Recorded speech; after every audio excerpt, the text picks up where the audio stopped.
to infinity and beyond. What's up, everybody? It's Roger and James here, Fun Gaming's Infinity and Beyond podcast. In this episode, we're going to be talking about Cars 3, Driven to Win, kind of sharing my thoughts on the game. It came out in the UK about a month after the US one. That's why this might be, some people might be going, well, why are you talking about it now? I only got it a week ago, been playing it quite a few nights this week. And let me just say, if you are missing Disney Infinity, or you love the racing in Disney Infinity, and you want a little bit of that magic, this is the game for you. This is a solid kart racer. It is a lot of fun. You're playing it, and it is just like playing the old Cars playset, but it's been revved up. It has great graphics. It has lots of options. It got lots of upgrades, loads of missions, loads of zones. It's a really great game, and I can't help but feel this one's a little bit of a sleeper where people aren't taking it seriously because it's Cars and it's a licensed game, so therefore it must be rubbish. And no, it's a solid car. It's a lot. I was having a lot of fun playing it this week, but I love the racing from the previous one. And to say that, even the way it launches, there was that part of me that's fired it up. And the logos were coming up in the same order like they did on Disney Infinity. Avalanche and then Disney logo. Do. And then it's like, okay, here we go. We're going in. And literally, you're playing it. The controls are the same. The jumping mechanism's the same. The bashing to the side's the same. The drifting is the same. I was within one race. I was back in the zone because it's like, this is exactly the same. Obviously, they've tweaked it up a bit. There's some things you can drive backwards, you can drive on the side, and it looks fantastic. I mean, especially the one where they're on the beach and the sun's coming up. There's also like a stunt mode, which you've got loads of ramps on the track, and you've got to try and do moves. But even that old trick from Monsters University, where you basically just stand in one bit and just keep jumping, that still works. There's mission things. They've got the whole battle thing where you grab the icon and you've got the weapons again. And there's even a big town area which you can drive around in as well. Which it's fundamentally based. It's like having your Cars playset 2, but it's just its own separate game, and it is a lot of fun. Yeah. So for people who are looking for kart racer, what separates this from, say, Mario Kart? Right, so obviously, I mean, I did pick up Mario Kart 8 Deluxe this year, so it's actually, if you're a Nintendo Switch person, I would probably say, you should definitely keep with your Mario Kart, because Mario Kart is probably the premier of the kart racing. It does so much right. It's been tweaked great. If you're on the other consoles, this is probably a very good. You haven't got that comparison, so therefore, if you just want a bit of fun, the only thing I would say is, don't sleep on this one here. When it goes on sale, because there's already been some discounts coming through already. Pick it up. Don't. I think kids are going to love it. It is a great little racer. It works great. It's a lot of fun. Multiplayer is going to be good. There's lots of different characters you can unlock. Some of the racing can be quite difficult if you're trying to unlock the achievements and stuff. Trying to get it right. It definitely feels a little bit like, it's very hard to sort of say it's bad. It's just a lot of fun, and I can't have. And it was quite funny because I was kind of, after I finished my review, I was just have a look, see what other ones had thought, and there was that kind of thing as well, of that kind of consensus of, this is very good. And so many of them of the big companies and stuff were like, hey, this is good for a licensed game. This is a lot better. I think expectations are so low for it. It was odd. Well, I mean, expectations probably, as you said, it's a licensed game, but it's also a Cars game.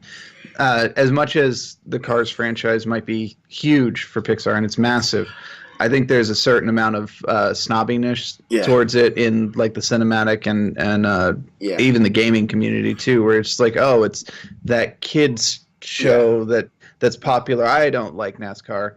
I don't like F1 racing or whatever. So obviously this is trash too. And now I'm obviously not a huge Cars fan. I've not seen Cars 3. I haven't played this game. But at the same time, you're kind of like, you got to take it for what it is, not what you expect it to be. Yeah, So. it's definitely. I mean, I just saw a tweet this morning before we started recording where Cars 3 is the second lowest box office hit for Pixar, bar Bugs Life. Which I always look back at like Bugs Life and go, that was a good movie, but it was it was only their second movie, so they were still kind of getting the grips of it.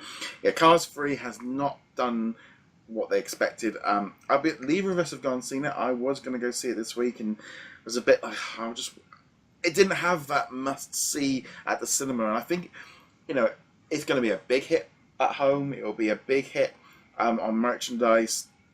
And I can't help but I feel Cars 3 is going to get a big boost when people start seeing the movie, when it starts appearing on streaming and the home video. This game, and I would say it as well, if you like Disney Infinity, and you like the racing in it, pick it up. It will bring back all those great. It isn't like almost like Toy Box Speedway 3 kind of thing. That kind of where you're getting a new version of it. Yeah, and I think this actually might end up being a pretty good Christmas item for a lot of people. The Blu-ray DVD for the movie will come out, and this will have almost certainly gone on sale down to very reasonable prices for people. This could make a very good, not quite stocking stuffer item, but a relatively safe bet for something under the tree, especially if your kid doesn't have a Switch. If they have a Switch, like you said, probably just stick to Mario Kart. But if they're an Xbox gamer, I mean, it is out on the Wii U, the Xbox 360, and the PS3. I think it's digital only on those platforms, so it will probably be in a sale pretty soon, I'd imagine. I'm personally, I'm going to wait for the Switch version. It's exclusive to one retailer in the UK, and I'm kind of gone along the lines of I'm going to wait until that one drops in price. I'm doing that on a few Switch titles because I do want a physical version of this game, and it's like the Switch will be a good way of doing that. It's a lot of fun.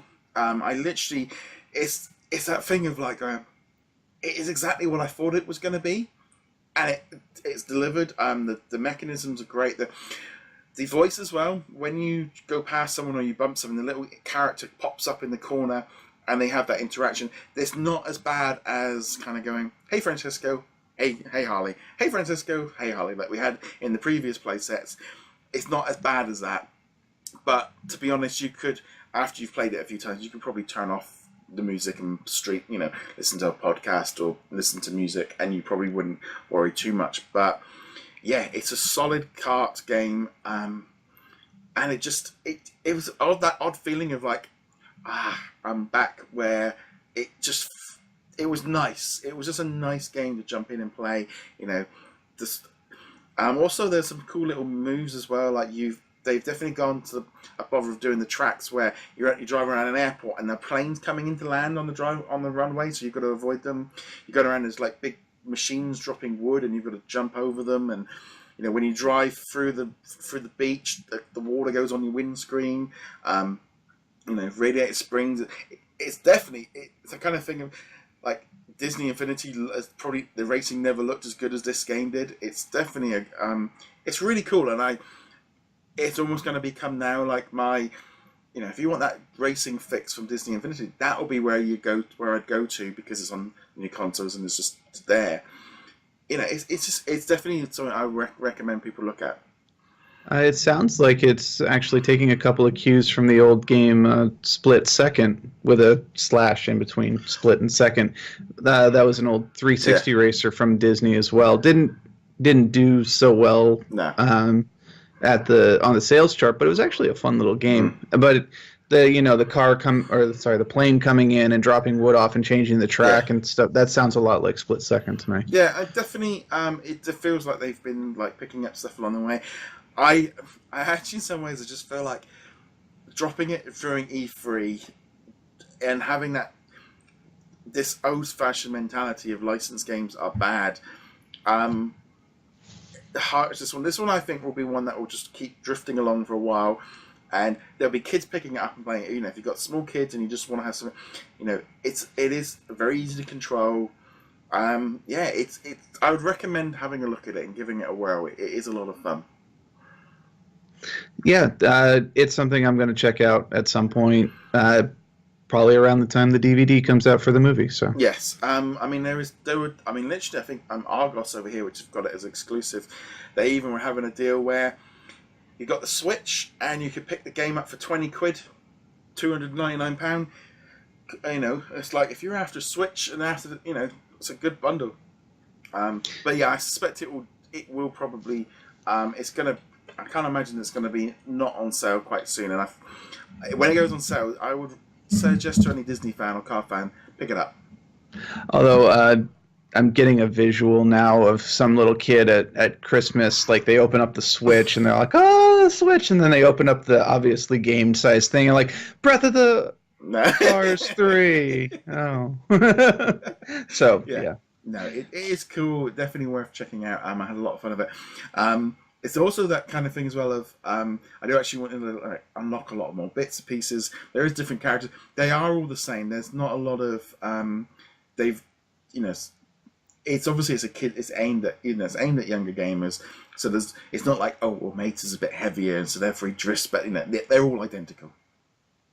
Okay, so back to the Speedway thing, Yeah, which it's both a good thing because you can use whatever character you want and it's equally valid, but at the same time, it is nice when the racers have their own stats so that you can be, go either way. No, but it's a lot of fun, easy just to pick up and play, and also it's not tied into a story or anything like that. It's literally just like in and out kind of thing, so it's definitely worth checking out. On that, guys, let us know if you have picked up Cars 3 or you haven't, and what are you waiting for? Maybe a price drop or something like that. You can also find us over at DisKingdom.com, at DisGaming.com. We're also doing a giveaway for Marvel's Toto game this month. I'm going to be doing a giveaway each month. James, where can they find you? You can find me heroiclegacy.com. And on that, guys, thank you very much for watching. See you guys soon. Later.